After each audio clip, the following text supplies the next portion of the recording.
Génocide nayo itaremerwa na Nations Unies, iremerwa n'inzego z'igihugu d'abord. Ukamenya yuko abicaye d'abord bakomeretse n'ababaye abanyamahanga si ONU, c'est d'abord les nationaux. Iyo débat ikore mu mutwe wanyu, c'est un faux débat. Urashaka kumarana 10 ans, 15 ans, 20 ans, 30 ans, Nations Unies travaillent.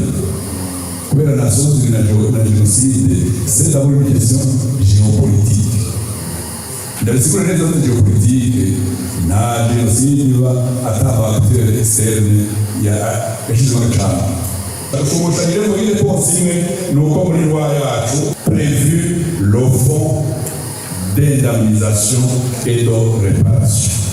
Mwikete twanditse umwaka mu majambo atomoye twaribwije leta yo créer le fonds d'indemnisation et de réparation.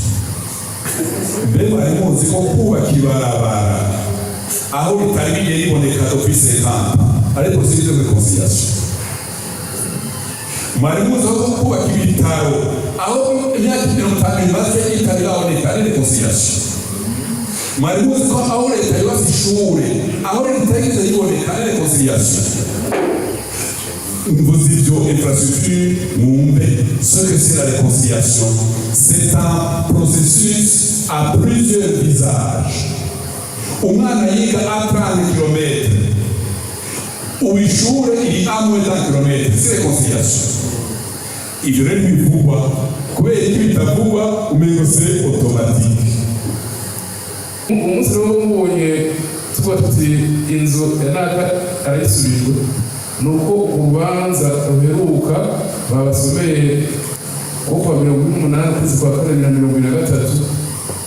rufuta izo ngingo zanyaga ayo mazu y'abantu bari biswe ababiri. Yakumvika yama efero urubanza rwo muri 2023 ruza rwanira harimo izo ngingo zabo ko ayo mazu anyaze. Muze mutangabe mubonye abantu twaburiye leta amunsi avuga ati leta ntabwo bashatse kugurisha ibitari byawe. Hanyuma rero impanuro batanze zijanye n'uko les acteurs de bonne foi